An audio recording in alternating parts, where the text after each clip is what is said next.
Trago uma notícia boa e uma ruim para você nessa segunda-feira. A ruim é que nós começamos mais uma data FIFA, a penúltima antes do final do ano. Teremos 2 rodadas de jogos e seleções e depois mais uma no mês de novembro, se não me falha a memória. A boa é que você vai ter alguns dias de descanso, né? Se você quiser se afastar um pouco, aproveitar um pouco a família, aproveitar para estudar, mas essa segunda-feira começa o martírio. E é como eu falo para vocês, o intervalo entre a pausa dos campeonatos e o início dos jogos das seleções, ou seja, o momento que os jogadores estão viajando para os países que vão alocar os jogos, onde eles estão fazendo os treinamentos, é o pior momento, porque aí tem aquele vácuo, né? Aquela pausa total de jogos, a gente acaba tendo uma escassez. Mas desde o primeiro dia de janeiro, que eu tô gravando todos os dias o meu planejamento de trabalho com vocês e eu não vou falhar esse ano. Então, mesmo que seja um dia muito fraco, eu vou estar por aqui pra gente fazer esse planejamento juntos, tá? Falaremos principalmente do jogo do Sport contra a Ponte Preta na Série B, mas também vamos comentar um pouco sobre a Copa da Liga Argentina. Meu nome é Theo Borges, eu espero conseguir te ajudar a fazer o melhor planejamento possível para essa segunda-feira, dia 9 de outubro.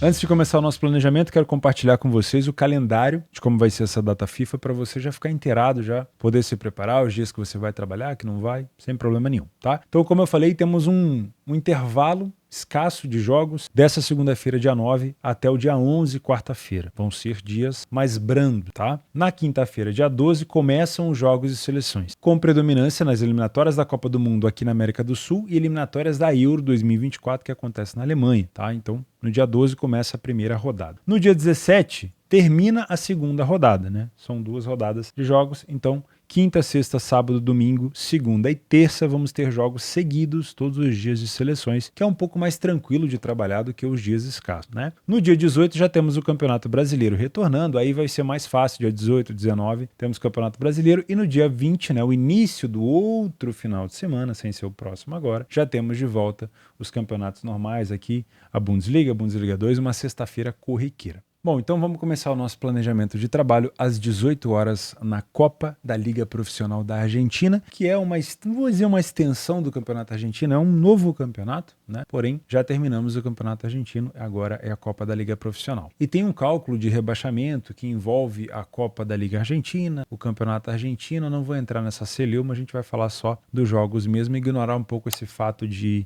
último da tabela, como é o caso do Arsenal, né? O Arsenal aqui é o último colocado no grupo A, tem 2 vitórias apenas em 7 jogos. Essa é a 8ª rodada. Arsenal de Sarandi e Banfield. Esse jogo acontece às 18 horas na casa do Arsenal de Sarandi. Bom, primeiro eu quero compartilhar com vocês um pouquinho do PDF de apoio. Nós temos predominância de cores vermelhas porque nenhuma das 2 equipes acaba se sobressaindo. E eu vou considerar no PDF de apoio também os jogos da Liga Argentina, né, do Campeonato Argentino, para que a gente tenha, né, um pouco mais de informação ao longo de toda a temporada da equipe. Então nós temos 16 jogos disputados pelo Arsenal de Sarandi em casa, 16 jogos do Banfield fora de casa. O Banfield venceu muito menos, tem uma dificuldade ofensiva de marcar gol, não consegue chegar a 1 gol por jogo. A média de gols sofridos do Banfield é um pouquinho maior do que o Arsenal de Sarandi só. Uma equipe que falhou em marcar em 50% dos jogos. A equipe do Arsenal também falhou em marcar em quase 40% dos jogos. As 2 equipes sofrem com frequência, mas percebam que não é uma quantidade muito grande de gols sofridos, tá? São equipes que, assim, se você frigir mesmo os ovos, é praticamente na mesma prateleira. Tá? No primeiro tempo não temos um destaque tão grande das 2 equipes, talvez o fato do Arsenal de Sarandi ter um pouquinho mais de vitória, mas nada muito relevante. As 2 equipes sofrem de 10 ou mais gols na primeira etapa, lembrando,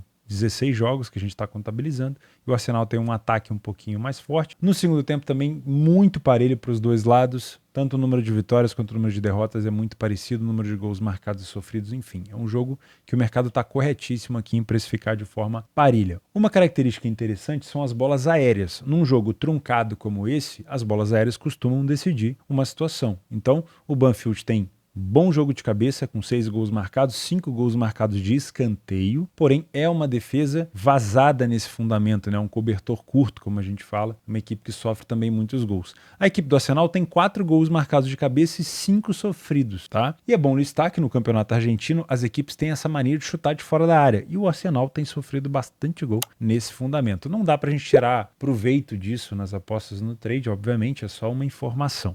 tá bom? Se você é um trader por aqui, a primeira coisa é que você precisa de uma boa bolsa esportiva para você trabalhar, mesmo num dia fraco como esse, mesmo numa competição talvez com uma liquidez um pouco mais baixa. Eu te aconselho a Betfair, a maior bolsa esportiva do mundo. Eu vou deixar aqui embaixo um link para você ganhar R$200 de bônus na exchange da Betfair, a bolsa dela, e também R$200 de bônus na parte de Sportbook. Beleza? Já tendo criado a sua conta na Betfair, aproveita esse intervalo de jogos, né, entre pausa dos campeonatos e início de jogos e seleções para estudar. Telboss.com, digita aí no seu navegador para você fazer o meu curso completo, beleza? Então, fica a dica para você. Esse é um jogo para trabalhar correção de preço e não trazer viés nenhum. Mesmo que você seja um conhecedor do campeonato argentino, me parece que é um jogo muito parelho. A gente pode observar que os últimos jogos do Arsenal de Sarandi, ele fez uma sequência grande de jogos fora de casa, né? Perdeu para o Barracas Central, para o River, para o Vélez e para o Tucumã, e dentro de casa venceu o Defensa e Justiça. Nos últimos jogos dentro de casa, venceu o Defensa, o Argentino Júnior, perdeu para o Instituto Córdoba, venceu o Colón e de novo perdeu para o Instituto Córdoba aqui. Talvez tenha sido alguma coisa relacionada à Copa, algo assim, ou enfim, esse campeonato, esse regulamento da Argentina é muito maluco, né, pra gente entender. O Banfield vem de 2 jogos sem derrota, um empate contra o River em casa e uma vitória contra o Lanús também em casa, e nos jogos fora de casa marcou um gol apenas contra o Instituto Córdoba, aquele que venceu o Arsenal de Sarandi, e perdeu 2 partidas pro Barracas e pro Huracan. Das últimas vezes que as equipes se enfrentaram, isso aqui é uma informação relevante. 4 jogos, 3 empates por 0-0 e uma vitória do Banfield por 2-0, um jogo bastante truncado, tá? Então por isso que eu não te aconselho trazer tanta expectativa, né? É um jogo para correção de preço, para você trabalhar ao vivo com leitura de jogo. Se você é um punter por aqui, eu não tenho fundamento, com toda a sinceridade do mundo, para te indicar vitória de um lado, do outro, empate anula, dupla. Sinceramente eu não tenho. Eu acho que é um jogo com uma tendência de ser under goals. Os últimos 8 jogos de 10 do Arsenal de Sarandi nós tivemos o under 3,5. Os últimos 10 jogos de 10 do Banfield nós tivemos um under 3,5 e o ambas marcam não. E considerando os últimos 4 jogos entre eles, todos os últimos 4 jogos foram under 2,5, não é à toa que a cotação do under 2,5 ela já está praticamente baixa, né? Mas é uma situação esperada por aqui, um jogo um pouco mais truncado. Pode acontecer de ser um jogo over, 3,5, 4,5, óbvio. Aconteceu agora há pouco, Goiás e Bahia, 6-4, 10 gols num jogo. Óbvio que tinha ali necessidade, que a gente esperava até um jogo, né, com uma disputa para gols e tudo mais, mas não 10. Futebol tem prega essas peças na gente, mas é um jogo com uma característica bem truncada. Eu não duvido que a gente possa ter um jogo under por aqui. Também às 18 horas, na Copa da Liga da Argentina, o Barracas Central enfrenta o Colón Santa Fé. Cotações também parelhas por aqui, mas a gente tem alguns sinais de que esse jogo pode ser um pouco mais interessante ficar de olho nesse Barracas Central. Primeiro, uma informação, o Barracas Central, que sempre teve uma força muito grande em casa, não está jogando dentro de casa por só, no seu estádio, que é o Cláudio Fabian Tapa, desde o último jogo do Campeonato Argentino, que foi, se eu não me engano, contra o Arsenal de Sarandi. Ele tá jogando, se eu não tô enganado, guardei o nome aqui, ó, Estádio Tomás Adolfo Ducó, que é o estádio, se eu não tô enganado, do Huracan, tá? Mas, ainda assim, jogando no estádio do Huracan, os últimos jogos que fez dentro de casa, aqui, ó, contra o Arsenal de Sarandi, na Copa da Liga, contra o Banfield, Copa da Liga, e contra o Sarmiento, agora recentemente na Copa da Liga. Ele não perdeu, tá? Marcou em todos os jogos, venceu 2, empatou 1. É uma equipe que tem feito a sua força dentro de casa. Tanto na Copa da Liga, a gente consegue ver aqui que é um time que está em 13º na tabela do Grupo A, porém dentro de casa não tem derrotas, 2 vitórias e 1 empate. E a gente pode observar desde a Liga da Argentina, né, onde o River Plate foi o campeão, que o Barracas também fez por valer muito a questão do mando de campo. O Barracas terminou aqui na 15ª colocação. Quando a gente filtra dentro de casa, o Barracas teve apenas 3 derrotas dentro dos seus domínios. Não era uma equipe que vencia tanto, mas foi uma equipe que perdeu pouco, tá? Isso é bem interessante de se observar. Historicamente falando, curiosamente, nós não temos tantos confrontos entre os dois, porque o Barracas Central ele subiu para as primeiras divisões da Argentina recentemente, né? No ano passado tivemos 2 confrontos, uma vitória de cada um dentro de casa, né? O Barracas como mandante e o Colón como mandante. E tivemos nesse ano, na Liga da Argentina, o Barracas enfrentando o Colón fora de casa 1-1, tá? Então é um confronto assim, raramente aconteceu na história, é um confronto que a gente não tem tanto embasamento. Porém, utilizando o nosso PDF de apoio e puxando os últimos jogos tanto da Liga da Argentina como também da Copa da Liga Argentina, nós temos um Barracas Central confirmando o que a gente já esperava, que é uma equipe forte dentro de casa, venceu mais de 40% dos jogos, 53% deles ele sai na frente, mesmo ele não jogando recentemente no seu estádio, tá? Ele tá jogando no estádio que, se eu não me engano, é do Huracan. Ficou sem sofrer gol em quase 50% dos jogos, tem uma defesa relativamente muito boa, tá? e falhou em marcar em 35% dos jogos. Não tem um ataque assim absurdo, não chega a uma média nem de um gol por jogo, mas também não sofre um gol por jogo, sofre menos. O Colón, uma incidência vermelha que não faz homenagem ao seu escudo, quer dizer que ele realmente está fraco, né? Apesar de ter saído na frente em quase 40% dos jogos fora de casa, foi uma equipe que não conseguiu vencer nem 15% dos seus jogos. Falha bastante em marcar, tem uma dificuldade enorme, né? Quase metade dos gols marcados em relação ao Barracas Central e tem uma quantidade de gols sofridos bem maior. O primeiro tempo do Barracas é mais forte, com mais vitórias, menos derrotas, porém, apesar de ser uma equipe bastante agressiva, com o número de gols marcados alto, também é uma equipe frágil, com o número de gols sofridos alto, né? Então não dá para configurar isso aqui como superioridade. Eu ficaria atento, né? Eu ficaria com receio. O segundo tempo, por mais que o Barracas Central corrija a parte defensiva, né? Passe a tomar menos gols, não é uma equipe que consegue vencer tanto. Já a equipe do Colón dobra o número de gols marcados, mas também dobra o número de gols sofridos e chega a 50% de derrota. Então também é uma equipe com um cobertor curto aqui na questão de defesa e ataque. Curiosamente, as duas equipes são muito boas na bola aérea, mas as defesas são muito frágeis, tá? Então é mais um jogo que a gente pode ter uma incidência de bola aérea por aqui. Se você é um trader, é um jogo também para leitura de jogo, não vou te indicar nada de expectativa para você criar, mas o Barracas Central em casa, tudo bem, é uma equipe que costuma ser forte dentro de casa, mas é bom lembrar que mesmo não tendo perdido nesses 3 jogos que fez no estádio do Huracan, ele não está jogando de fato dentro do seu estádio, tá? Então não vamos levar isso tanto em consideração. Para mim é um jogo totalmente parelho para a gente acompanhar ao vivo. Se você é Panther, a gente pode utilizar talvez essa incidência de força do Barracas Central, que também quando enfrentou o Colón venceu em casa, para pensar numa dupla chance. Com essa cotação beirando 3, uma dupla chance do Barracas Central me parece interessante. Cabe pensar numa situação de 2 gols aqui? Olha, vou ser sincero, é complexo, tá? Das últimas 3 vezes que eles se enfrentaram, aconteceu em 2 vezes. Mas trabalhar a favor de gols no Campeonato Argentino ou na Copa da Liga Argentina é sempre muito complicado. De vez em quando pipoca um jogo ali de 4 ou 5 gols, mas na maioria das vezes é um jogo truncado. Então eu não trabalharia gols no pré, né? No máximo se for um jogo desempatado, com muito espaço, mas eu olharia com carinho essa dupla chance do Barracas Central, principalmente no ao vivo. Verifica se ele está jogando bem de fato, fora do seu estádio, mas em casa, né, com o apoio da torcida, pelo menos como mandante. Se ele estiver jogando bem, pode ser interessante, né? O Barracas costuma fazer valer o seu mando de campo, né? Ou pelo menos jogar como mandante. Pra gente finalizar, a Série B às 8 horas da noite, Sport Ponte Preta. Aqui a gente já tem muito mais informação, mas uma coisa que me deixa assim com a pulga atrás da orelha é essa cotação do Sport na Série B. 1,36? Já vi isso acontecer, se eu não me engano, 2 vezes com o Novo Horizontino. Das 2 vezes deu certo, tá? O favorito venceu, mas eu sempre fico com o pé atrás com essas cotações de Europa, de times hiper favoritos, cenário brasileiro, mesmo na Série A. Tá, mas vamos ver se essa cotação ela se encaixa no padrão aqui do Sport. O Sport está em terceiro na competição. Dentro de casa é o segundo melhor mandante com 11 vitórias em 15 jogos. A Ponte Preta, nesse momento, ocupa a 15ª colocação. Eu vou tirar o zoom aqui do computador, olha só. Ela está a 3 pontos da zona de rebaixamento, então é de se imaginar, eu acho que é muito difícil, tá? Mas é de se imaginar que a Ponte Preta não vai disputar para um acesso na Série A. Eu acho que essa temporada, o máximo que a Ponte consegue é permanecer na Série B. E olhe lá, né?